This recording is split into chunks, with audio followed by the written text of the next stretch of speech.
Hello and welcome back. This is Green Terror Talk, the official podcast of McDaniel College Athletics. I'm your host, Avery Newport, back again with the head coach of the men's soccer program here at McDaniel, Steve Corrieri. Steve, thanks so much for coming on today. Thank you, Avery. Good to be here. Sorry we had some production delays beforehand, but we got it all taken care of here. Really excited to have you here to recap the last couple of matches you've played so far this year and preview what the Centennial Conference schedule is going to look like for you guys. So, last night you were on the road at Gwinnett Mercy, winning on the road. 1-0 was the final. The defense for your team has been phenomenal the last couple of matches.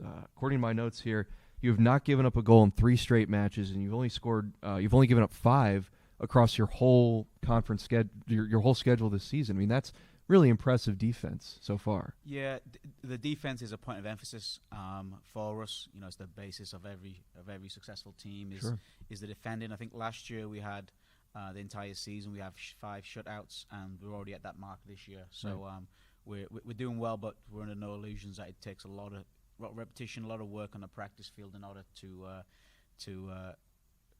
keep on improving, and a lot of it is relationships between different players. We have a couple of different personnel from last year, whether it's goalkeepers and defenders that have graduated from the program.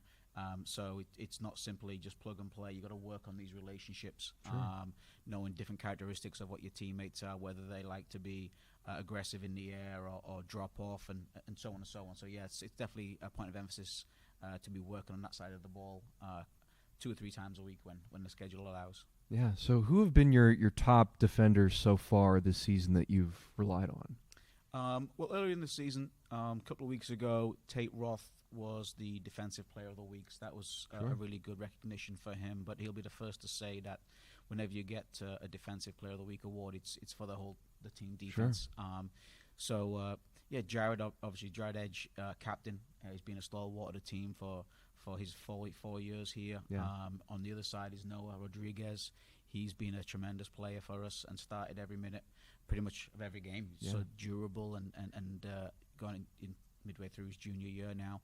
And then inside that we have both Matt Bowes, Luke Hammer, and Chase Osborne. So 2 seniors and a junior. So a lot of experience, and we've been leaning on those guys in these tight games. Like you say, we've managed to get across the line here. And sometimes it's from a coaching perspective, winning those 1-0 games are more enjoyable or more rewarding. Maybe not in the moment, stress related. Might want a couple more goals here and there. Yeah, but once you get through those moments, then you kind of build the trust between the coaches and the players and themselves and the goalkeepers, that you can be in those difficult moments but also get through them at the same time. So although it's never nice to be in them at the time, it's always been great when you get through it. And a couple of those games have been 1-0 games, and so it's been tough. Yeah, including the previous win last night on the road at Gwinnett Mercy. That was a 1-0 final. Ayuel Reta scoring the game winner in the 73rd minute. You've seen a lot of production from him so far this year, but you've also seen a lot of production on the offensive end from Charlie Olson, who's been phenomenal in his sophomore year. Parks Tolton as well has been scoring some goals for you guys. AJ Nordone having a great year as well. Talk about the offensive production, what you've seen from them so far. What are the positives that you've seen on the offensive side? Yeah, it's exciting because all these guys are coming back. Yeah, between Parks, Ewell, and Charlie, all sophomores. Yeah, and then AJ there, the junior. So we're excited about. I don't think any of those guys have fulfilled their potential just yet, which is exciting. They're obviously doing some great things for us, and they step up in big moments. AJ has been, I think, the leading goal scorer the last couple of years. Charlie came in last year, had a tremendous freshman year. Ewell is so natural; it's just frightening how well he's progressing. Yeah. And Parks has come from nowhere, just a super talented player. Could play literally in any position. He started actually in the scrimmage at centre back, and he's transitioned really well into that number 9 role. Scoring good goals, but also being a focal point for our attack. And it's not easy being a number 9 up front against 2 centre backs, and he's done it really well. So we're excited to see these guys continuing to improve and grow, and hopefully get us more goals. Yeah, and I think it's been working both on the offensive and the defensive end so far, because you've had 3 straight shutouts. You've only allowed 5 goals all season, and you're getting those timely late match goals as well. I mean, you scored in the 73rd last night to win it. So, you can hold tough through the first half, close to the end, and you can stay in those close matches. I think that shows a lot of preparedness and production on both sides of the ball, not just one side over the other. Yeah, and it'd probably be a good time now to mention the midfield that knits both of those together. You know, it's hard to just say a shutout or a good defensive performance is just the backs, or and vice versa. A good offensive performance is just from the attackers. What knits them both together is the midfield, and that is a tremendous area for us. Again, a lot of experience. Brandon Morse just been an absolute warrior for us since his entire career. For us, right. Not seeing him playing or seeing him on the sidelines is a bit of a weird feeling. So he's always in the middle of the action, captain of the team. Jake Kegley, another captain of the team, who's Mr. Ironman in the midfield. We have Matt Bowes that's been jumping in there, helping us out too. And then we have Conor Nahara, who's a tremendous player that's been helping us out too. So, a lot of depth, a lot of strength. We've got young Pat Carpew that's going to be exciting for us down the line. Sure.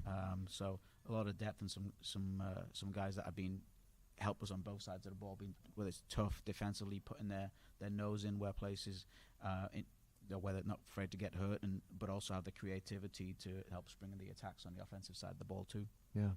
Steve, you've been here for 12 years now, is that correct, as the head coach? Yeah, 11, for the Green Terriers? Yeah, long time. That's half of my lifetime at this point. Thanks. Yeah. So I don't want to age either of us by saying that. I think you just did. Probably did. Loud and clear. Oh, well.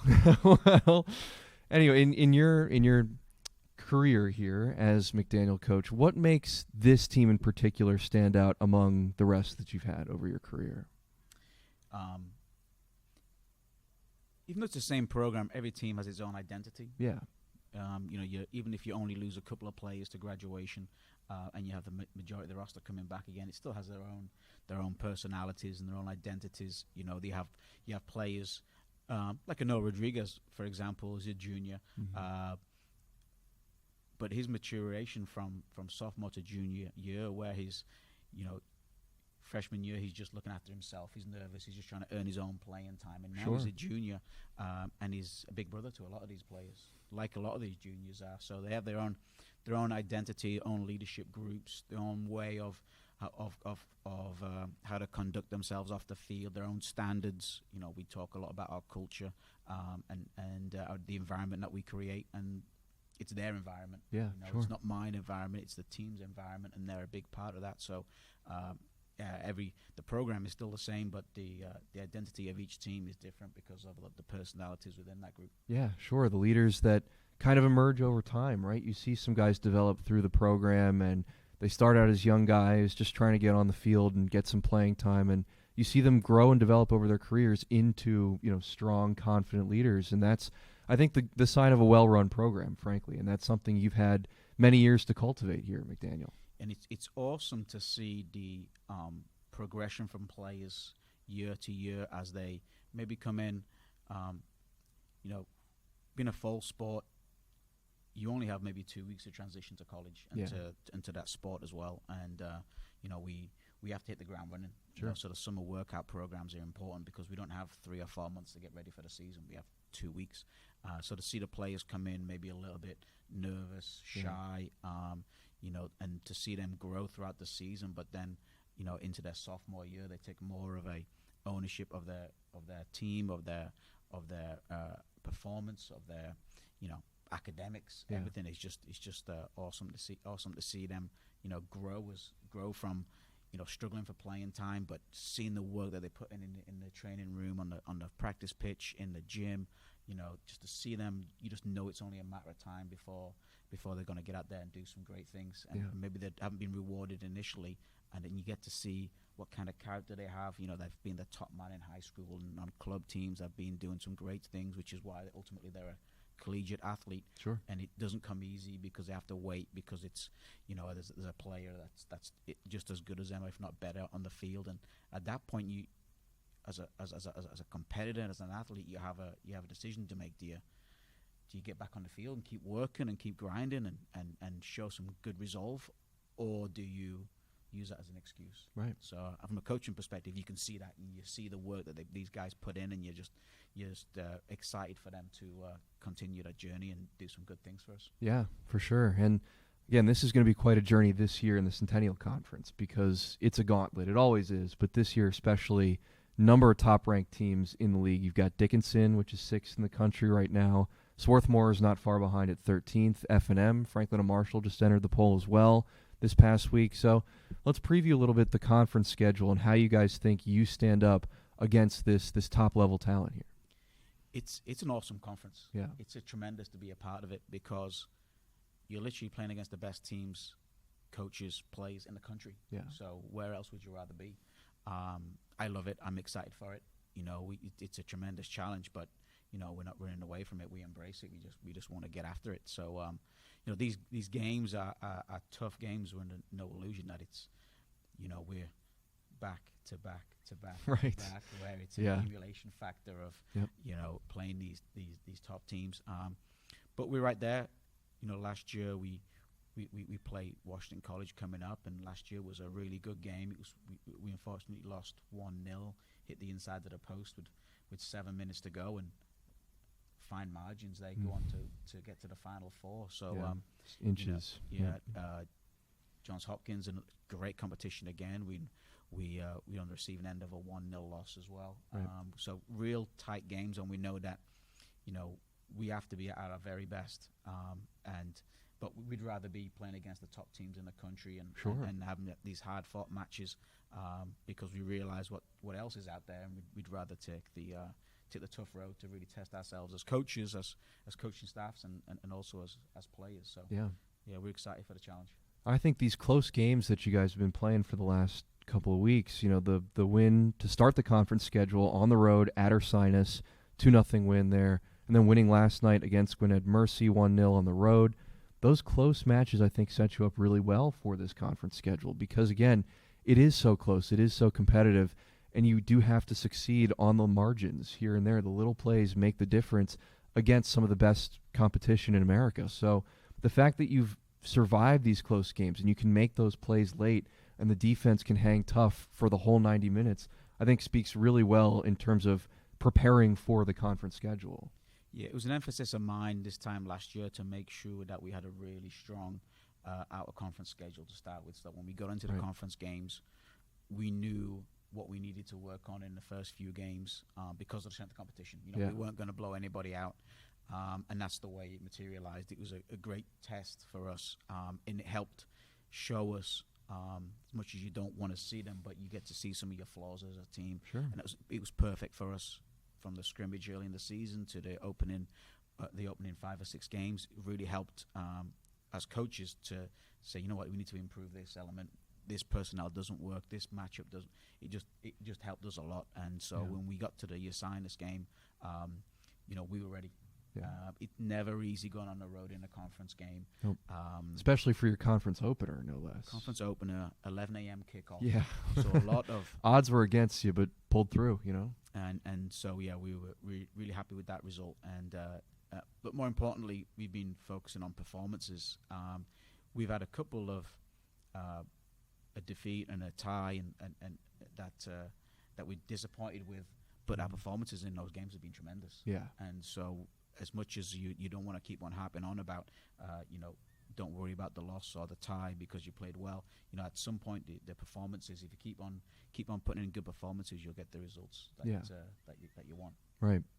Steve, what is your ultimate goal for this team this season? What is the one thing that if you look at this season, you look back on it, what would you judge the season as a success on? What's the one thing you think? We talk about this a lot in preseason.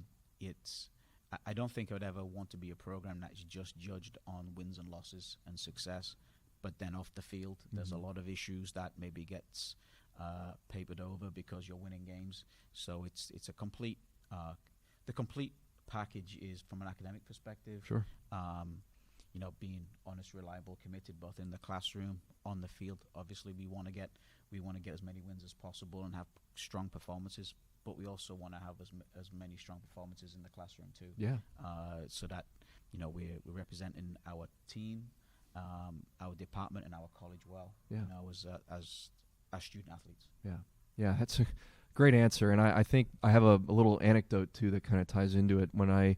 Something that I noticed when we were doing our picture day a couple weeks ago back in August, and all the teams come in and they're all dressed in their game day uniforms for the most part, and we take their dynamic pictures, and we take the still headshots for our website that we use, and then your team came in kind of, middle of the day, and everyone was in a suit and a tie and a button-down shirt, and everyone looked professional. And I wondered, like, well, why would you guys not wear your game day uniforms? Everyone else is doing that. But you think these pictures can be used for your players, for their careers, as LinkedIn pictures, as pictures that they can attach to their resumes, professional things. And that, to me, says a lot about you and your program, that this is professional, that you want to represent the school with integrity, with your program with integrity. And that moment, kind of stuck out to me in my mind, that was something, that I picked up on right away about you guys. It's very professional, Yeah, it's essentially, because I'm getting older. You say I've been here 12 years, right? Yeah, right. And my kids are growing older. You're just trying to prepare these boys for life beyond college. Yeah. And you can use soccer and athletics as a real learning tool in order to prepare them, whether it's dealing with adversity, with not getting the playing time that they want, by getting an injury, and all these different situations come up, when they're in college. And McDaniel soccer isn't any different to any other program, but you're just using these opportunities to teach them life beyond college, beyond McDaniel, and being professional, being on time, working hard, how you react to adversity, how you conduct yourself in public, how are you conducting yourself in the classroom, are you showing up to class on the morning when you get back late from a game. All these things are character building, and something that we want to make sure that is a point of emphasis, so that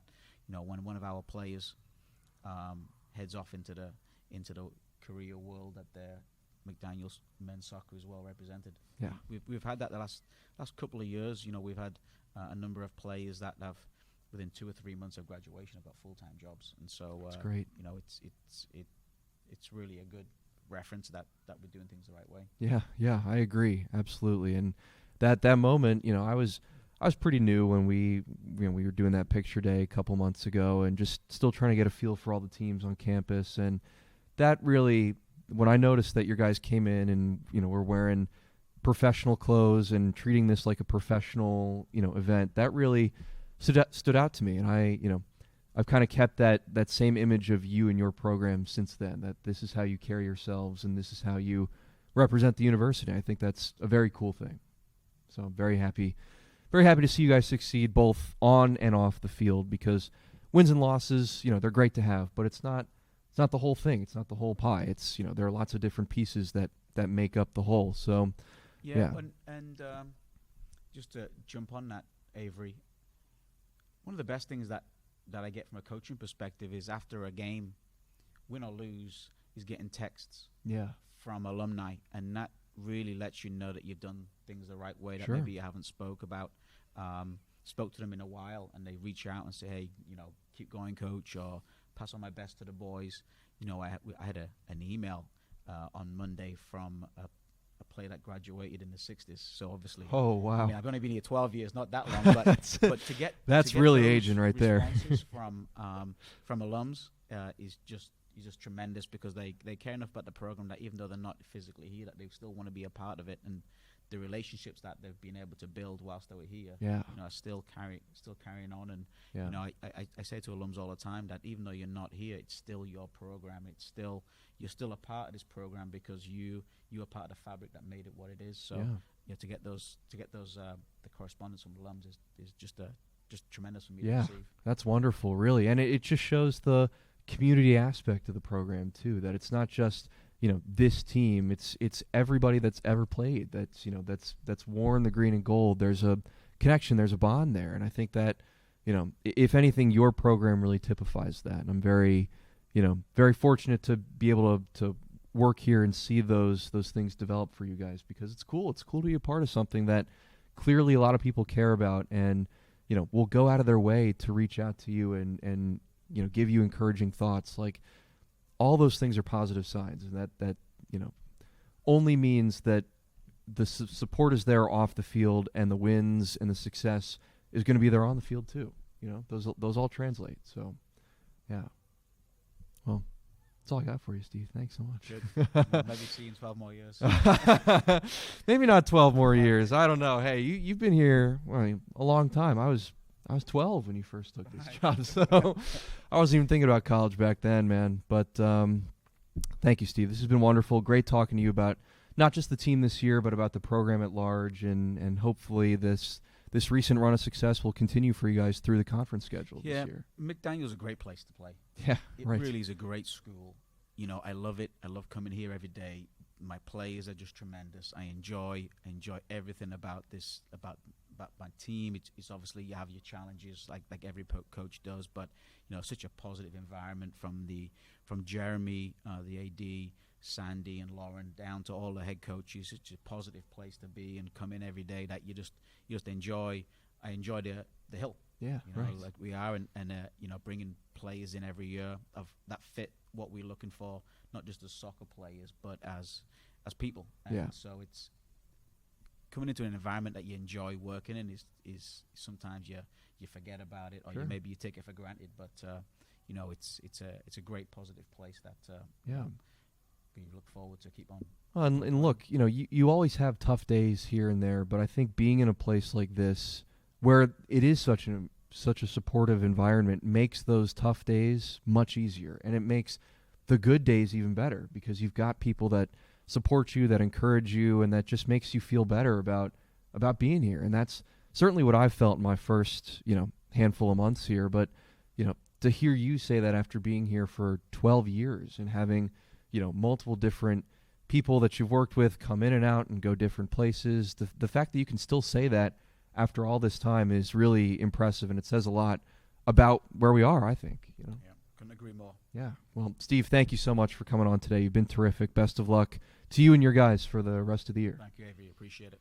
Steve Corrieri, head coach of the men's soccer program here at McDaniel College.